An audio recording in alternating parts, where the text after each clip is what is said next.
नमस्कार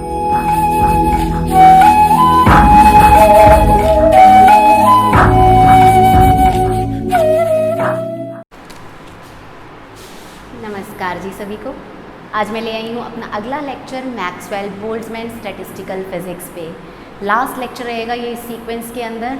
हमने अभी तक Maxwell Boltzmann statistical physics discuss कर ली, बेसिक आइडियाज़ डिस्कस किए स्टैटिस्टिकल फिजिक्स के, तीनों स्टैटिस्टिकल फिजिक्स की बेसिक अप्रोच जो थी, कॉमन अप्रोच हमने वो डिस्कस की। हमने Maxwell Boltzmann law of distribution of speeds discuss किया और 3 टाइप की speeds, root mean square and most probable and average velocity, हमने उनकी बात की, एवरेज स्पीड की बात की, और हमने experimental demonstration of Maxwell Boltzmann law of distribution of speeds भी किया।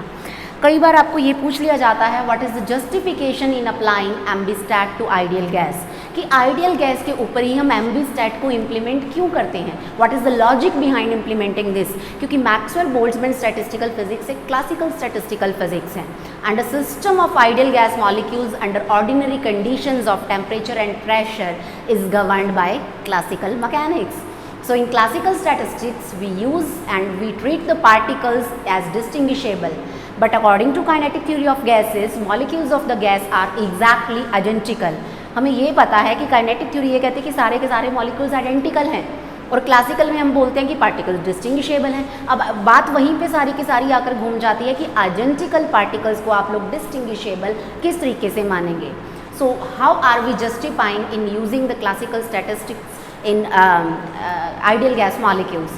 So actually what we do in this classical statistics is, आप लोगों ने देखा होगा कि occupation index was very less then 1, Ni/Gi की वैल्यू बहुत ज़्यादा कम थी 1 से.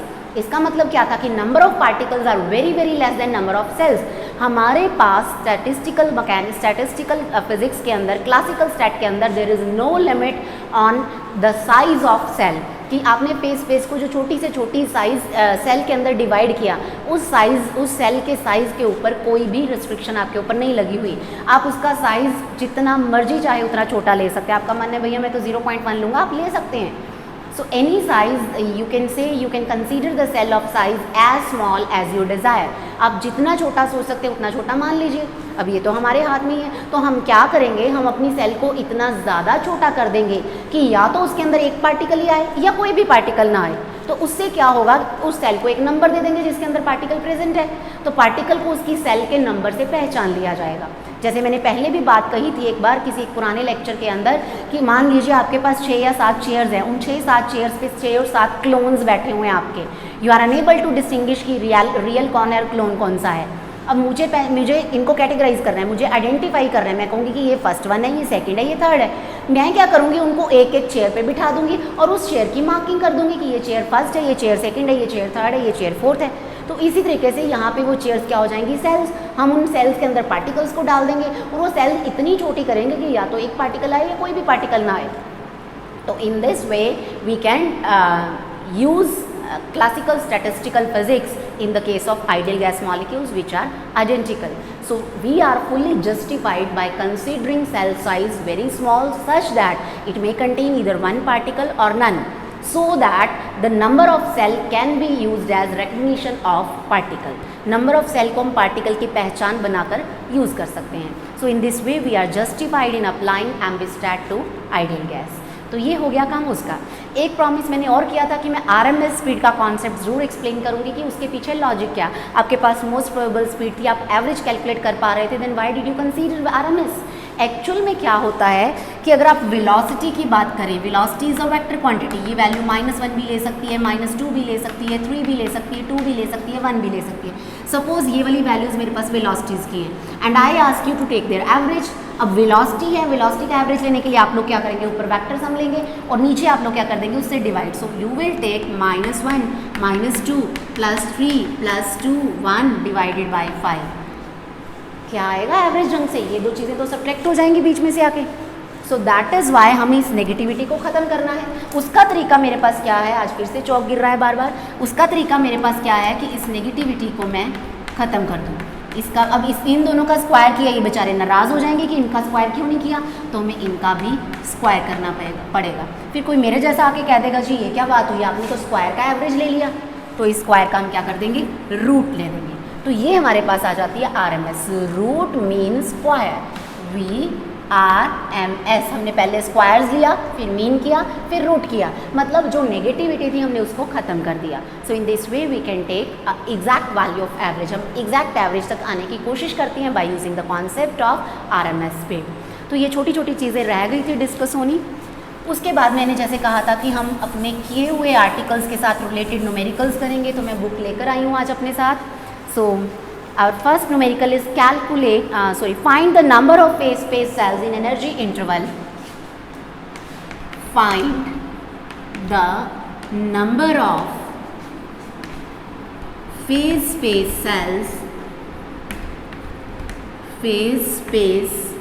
cells in the energy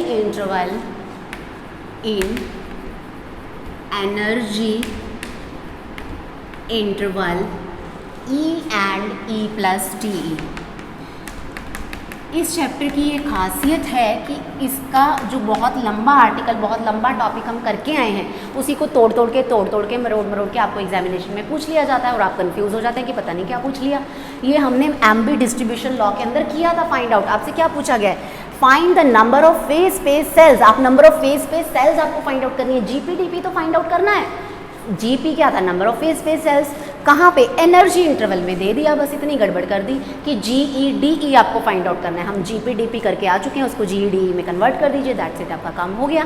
तो अब क्योंकि ये क्वेश्चन 2 मार्क्स या 3 मार्क्स के अंदर आपको एग्जामिनेशन में अपीयर हो जाता है, तो थोड़ी सी डेरिवेशन आपसे एक्सपेक्ट कर ली जाती है, तो कोई प्रॉब्लम नहीं है, हम कर देते हैं। हम क्या कहेंगे? हमें पता है कि जो GP/DP है, number of cells in this momentum interval, अगर मैं बात करूं तो ये हमारे पास किसके इक्वल होनी चाहिए? GP/DP की वैल्यू ऑलरेडी हम लोग कैलकुलेट करके आ चुके हैं। क्या वैल्यू होती थी number of phase space cells की? पोजीशन स्पेस के अंदर value dx, dy, dz and momentum space की cell dpx, dpy, dpz divided by volume of one cell. यही हम करते थे। ये पूरे फेज स्पेस का वॉल्यूम हो गया, ये एक सेल का वॉल्यूम होगा, ये नंबर ऑफ सेल्स। हम लोग क्या करते थे कि फेज स्पेस का volume is equal to one cell into number of cells. One cell का volume h3, number of cells calculate करनी है तो उसको दूसरी साइड ले लीजिए। आपको आर्टिकल याद आ रहा होगा। अगर नहीं किसी को याद आ रहा है तो यूट्यूब के सर्च ऑप्शन में जाइए, doctor Divyajyoti Chahla, Maxwell Boltzmann law of distribution of molecular speeds और Maxwell Boltzmann statistical physics lecture number 3, तो उसके अंदर ये सारी डेरिवेशन हमने की है। तो एग्जामिनेशन पॉइंट ऑफ व्यू से मैं आपको बता दूं कि ये जो होता है, ये हमें इसकी वैल्यू पता है कि इसको हम V बोलते हैं। हमारे पास फैक्टर रह जाता है dpx, dpy एंड dpz। इसकी वैल्यू हमें कैलकुलेट करनी होती है। तो याद कीजिए इसके लिए हमने क्या कंसीडर किया था? We considered momentum interval px, py और pz हमने कंसीडर कर लिया। इसके अंदर हमने एक बहुत छोटी सी शेल कंसीडर की थी, अगर किसी को याद आ रहा हो तो, जिसका P से लेके P प्लस DP तक क्या था? रेडियस था। मतलब ये जो थिकनेस थी ये DP थी। तो इसका हमें जो लेना था दैट वाज वॉल्यूम। मैंने आपको 2 तरीके बताए थे कि आप चाहे आउटर स्फीयर का लेके उसमें से इनर स्फीयर का सब्ट्रैक्ट कर दीजिए, चाहे इसको एक शेल कंसीडर कीजिए। और शेल का वॉल्यूम क्या होता है? Area into thickness. So area into thickness, area हो गया 4 पाई p स्क्वायर, थिकनेस हो गई DP। तो इसकी वैल्यू क्या आती थी? 4 पाई p square DP upon h3। So this is value of GP/DP। अगर आपको सिंपली फेज स्पेस सेल्स पूछी जाती तो आप यहीं पे अपना आंसर छोड़ सकते थे। बट देखिए पूछा क्या? E and E plus TP, you are given energy interval. काम कर दिया आपने मोमेंटम इंटरवल में, कोई प्रॉब्लम नहीं, वी कैन कन्वर्ट इट। क्या रिलेशनशिप होती है हमारे पास एनर्जी और मोमेंटम के अंदर? मैं इस साइड कर दे रही हूँ। हमें पता है E is equal to P square by 2m होता है, तो हम यहाँ से P स्क्वायर की वैल्यू क्या ले लेंगे? 2m E। एक तो इसको पुट करवा देंगे, दूसरा हमें DP भी चाहिए, सो इसका डेरिवेटिव कीजिए। 2P DP upon DE is equal to 2m। तो DP upon DE is equal to 2m upon P। और P की वैल्यू क्या है? √2me। तो 2m अपॉन √2me। तो DP यहाँ से किसके इक्वल आ गया? 2m upon √2me। ये 2 से 2 तो चला ही गया, यहाँ पे 2 से 2 कैंसिल हो गया, तो m बचा हमारे पास। तो m अपॉन √2me और इधर क्या आ जाएगा? DE। ये वैल्यू DP की आ गई, ये वैल्यू पी स्क्वायर की आ गई, इधर पुट कर दीजिए, आपका आंसर आ जाएगा। सो यहाँ से v 4 पाई पी स्क्वायर की वैल्यू है 2m e और dp की वैल्यू है m upon root 2m e और यहाँ पे है हमारे पास h क्यूब, यहाँ पे है डी ई m e इनको आप सॉल्व कर लीजिए। ये ऊपर रूट 2m e बच जाएगा, नीचे वाला रूट 2m e चला जाएगा, तो आप इसको सॉल्व कर सकते हैं। यहाँ पे m है, यहाँ पे m की 1/2, इधर m 1, so it will become 3/2। अगर आप चाहें तो इसको एज सच भी छोड़ सकते हैं। और देखिए जो लेफ्ट हैंड साइड है, यहाँ पे हमें कुछ पुट नहीं करना होता। ये चीज़ हमें क्या बताती है कि dp इंटरवल है and this is function of p। तो जब आपने राइट हैंड साइड कन्वर्ट कर ली है, this will automatically become GED। So this is your desired answer. इन चीज़ों को आप मैनिपुलेट कर सकते हैं। This will become 4 pi v root 2m e into m upon h cube D. चाहें तो इस m बेचारे को भी अलग कर सकते हैं, नहीं अलग करना चाहते तो यहाँ पर छोड़ भी सकते हैं। अलग करना चाहें तो 1/2 यहाँ और 1 यहाँ, 1 + 1/2 इट विल बिकम 3/2। सो ये था एक न्यूमेरिकल जो प्रीवियस यूनिवर्सिटी एग्जामिनेशन के अंदर अपीयर हो चुका है and this is important for you people too. इसके बाद बड़े सिंपल बनते हैं आपको, या Maxwell Boltzmann distribution, law of molecular speeds पे आ जाता है। RMS स्पीड का पूछ लेते हैं, मोस्ट प्रोबेबल पूछ लेते हैं, एवरेज पूछ लेते हैं। उनके डायरेक्ट फॉर्मूला आप लगा के उन वैल्यूज़ को कैलकुलेट कर सकते हैं। सो एक दो न्यूमेरिकल्स और मैं लेकर आई हूँ। So let us do that. First is, ये भी किसी यूनिवर्सिटी एग्जामिनेशन के अंदर अपीयर हुआ है, calculate. Second is calculate the probability,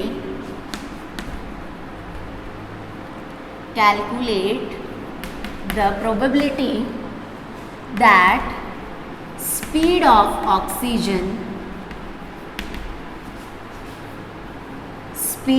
oxygen molecule lies between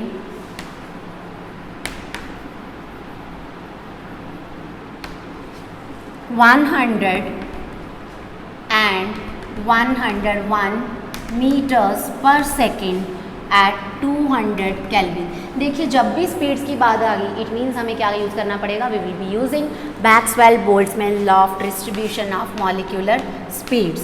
तो आपको प्रोबेबिलिटी का फॉर्मूला याद होना चाहिए। क्या फॉर्मूला होता है, PV dV is equal to root 2 pi m upon pi KT power 3/2। NV upon n है, अगर NV लिखना होता तो यहाँ पे n इसके साथ अपीयर हो जाता। सो v square e⁻⁻ -mv² upon 2KT dV। आपको इस फॉर्मूले के अंदर इन वैल्यूज़ को पुट करवाना है। आपको दिया क्या गया है, you are given oxygen molecule.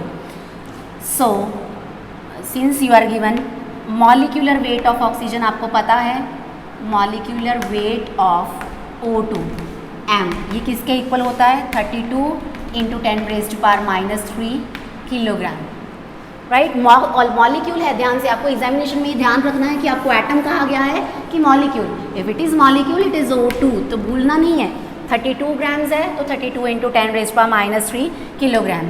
So mass of oxygen molecule क्या हो जाएगा, मास ऑफ ऑक्सीजन मॉलिक्यूल, बहुत स्ट्रॉन्ग केमिस्ट्री है आप लोगों की। So m is equal to m upon n। Avogadro number से इसको डिवाइड कर दीजिए, 32 × 10⁻³ 6.023 × 10⁻23, this will come out 5.32 × 10⁻26 kilogram. m चाहिए था, m आ गया। रूट 2 पाई ये कांस्टेंट है, पाई कांस्टेंट है। k इज बोल्ट्जमैन कांस्टेंट, क्या होती है इसकी वैल्यू, 1.38 × 10⁻³ जूल्स पर केल्विन। कोई प्रॉब्लम नहीं, k की वैल्यू भी हमें पता है। T टेम्परेचर 200 केल्विन हम लोगों को गिवन है। अब बचे क्या, v और dv बच गए, क्योंकि m भी हमें पता है। अब v की वैल्यू जो हम पुट करवाएंगे, व्हाट विल बी दैट, वो हमें क्या लेनी पड़ेगी, इनकी एवरेज वैल्यू जो है वो कंसीडर करनी पड़ेगी। सो v विल कम आउट 100 है, 100 + 101 डिवाइडेड बाई 2, इसको सॉल्व कर लीजिएगा। इसी तरीके से dv की वैल्यू, चेंज इन वेलोसिटीज, 101 - 100 तो आ जाएगा 1 मीटर पर सेकेंड। सो ये सारी वैल्यूज़ आपको इस फॉर्मूले के अंदर पुट करवानी है and you will have to solve it. कोई घबराने की बात नहीं है, आप लोगों को सिंपल कैलकुलेटर एग्जामिनेशन में अलाउड होता है। और जब आप इसको सॉल्व करेंगे बड़ा छोटू सा आंसर आएगा 0.611, 60% के आसपास जो प्रोबेबिलिटी है वो इसकी होगी। तो बहुत सिंपल न्यूमेरिकल्स एग्जामिनेशन में अपीयर होते हैं on Maxwell Boltzmann law of distribution of molecular speeds पे। इसके अलावा क्या है कि एक और टाइप में करवाने जा रही हूँ। मुझे आपके कॉन्सेप्ट्स क्लियर करते रहना है और आपको उनको फॉलो करते रहना है। कैलकुलेशंस आपकी बहुत स्ट्रॉन्ग है, you are good mathematician, you are good chemist. तो देखिए next numerical is calculate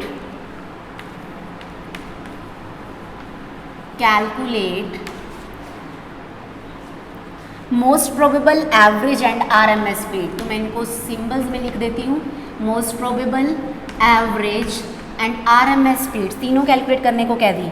for a sample of oxygen, for a sample of oxygen at 27 degree Celsius. यहाँ पे आपको सब कुछ गिवन है। K की वैल्यू गिवन है 1.38 इंटू 10⁻⁻23 जूल पर केल्विन, नहीं भी दी हो तो आपको याद होनी चाहिए। इसके अलावा आपको मॉलिक्यूलर मास ऑफ ऑक्सीजन, आपको मास ऑफ ऑक्सीजन मॉलिक्यूल भी गिवन है, M भी गिवन है 5.344। वाओ, कुछ भी कैलकुलेट नहीं करना, -26 किलोग्राम। अब बचा ही क्या, तीनों स्पीड्स आपको कैलकुलेट करनी है, कोई प्रॉब्लम नहीं, सीधे फॉर्मूले लिखिए। इजी मेथड क्या होता है हमें ये पता है, देखिए VMP मोस्ट प्रोबेबल स्पीड, इसका फॉर्मूला क्या होता है 2kT/m रूट। फिर हमें पता है V एवरेज, इसका फॉर्मूला क्या होता है 8kT/m रूट। उसके बाद हमें पता है V RMS, इसका फॉर्मूला क्या होता है 3kT/m root. All these values we know, so better is कि आप रूट kT/m को पहले सॉल्व कर लीजिए, उसको रूट 2 से मल्टीप्लाई कराया, इससे करवाया जो हमने पिछले लेक्चर के अंदर इनका कंपैरिजन किया था वहाँ से डायरेक्टली। सो √2 इंटू रूट kT/m। इसी तरीके से √8/π, इस फैक्टर को भी हमने सॉल्व करके रखा हुआ है, 1.59 होता है, 1.414 होता है, √3 1.732 होता है। तो यहाँ से डायरेक्ट कैलकुलेशंस आप कर सकते हैं। आप एग्जामिनेशन में रैपिटेशन ऑफ कैलकुलेशन से बच जाते हैं। तो रूट kT/m को सॉल्व कीजिए, T आपको जो है 27 डिग्री सेल्सियस गिवन है, 273 इसमें ऐड कीजिए, 300 केल्विन आपको टेम्परेचर गिवन है। So all the parameters are given. यहाँ पे जैसे 1.414 इंटू K की value 1.38 into 10⁻⁻23 into 300 divided by M is given to you 5.344 into 10⁻⁻26 kilogram. जब आप इस फैक्टर को सॉल्व करेंगे दिस विल कम आउट 273.8। सो 1.41 इंटू 278.3 मीटर्स पर सेकेंड, ये आपका आंसर आ जाएगा। इसको मल्टीप्लाई करवा के यहाँ पे 1.59 को इस फैक्टर से मल्टीप्लाई करवा दीजिए 278.3 से, इसका आंसर आ जाएगा।